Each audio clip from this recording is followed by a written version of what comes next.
Bonjour, donc Stéphane Perret, professeur des universités à l'Université de Montpellier, actuellement directeur adjoint de l'école doctorale 463 des sciences du mouvement humain. Cette école doctorale est scindée en plusieurs entités. Tout d'abord, nous sommes une école doctorale sur 3 universités co-accréditées, l'université d'Aix-Marseille qui porte cette école doctorale, l'université de Montpellier, donc la direction adjointe qui m'incombe, et l'université Pays Côte d'Azur, Nice. C'est une école doctorale monothématique, pluridisciplinaire. En ce sens, nous avons effectivement au sein de notre école doctorale 11 unités de recherche, dont 4 grands établissements ou instituts, l'INSERM, le CNRS, l'INRA ou encore l'IFSTAR.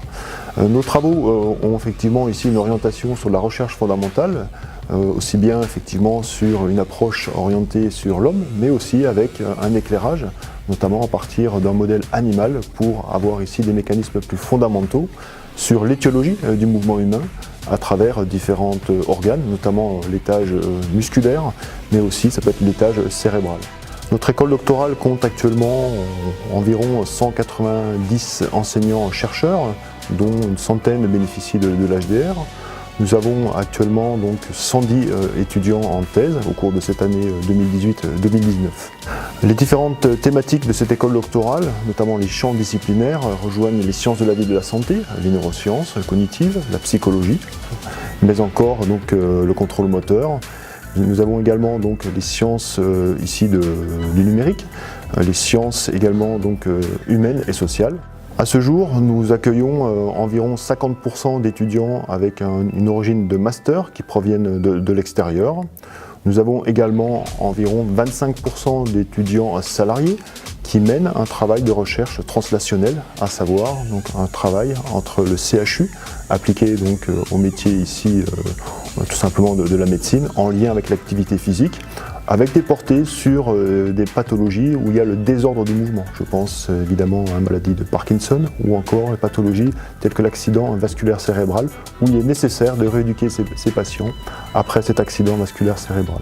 Nous avons également, on va dire, 20% d'étudiants qui sont en co-tutelle, donc avec des collaborations à l'international. Qu'en est-il maintenant effectivement de l'insertion professionnelle de nos étudiants?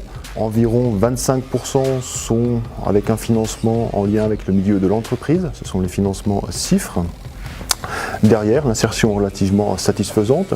Le dernier bilan en date effectué par l'Observatoire sur l'Université d'Aix-Marseille, l'Université de Montpellier, fait apparaître 95% d'insertion professionnelle. 45% sont actuellement sur une poursuite en post-doctorat. Environ 25% bénéficient d'un CDI. Le reste, ce sont tout simplement des contrats type ATER, assistant temporaire d'enseignement et de la recherche. Il est à noter, une particularité peut-être de notre école doctorale, qu'environ presque 50% de nos étudiants arrivent à s'insérer à l'étranger, notamment aussi bien en Australie, je pense à quelques étudiants sortants, mais aussi en Angleterre. Il faut aussi souligner au sein de notre école doctorale une certaine identité bien particulière, notamment révélée chaque année au sein de la journée de l'école doctorale qui rassemble l'ensemble des enseignants-chercheurs et des doctorants actifs. Cette journée d'école doctorale est organisée par l'association DocSMH et notamment nous avons un réseau des alumni qui grandit d'année en année.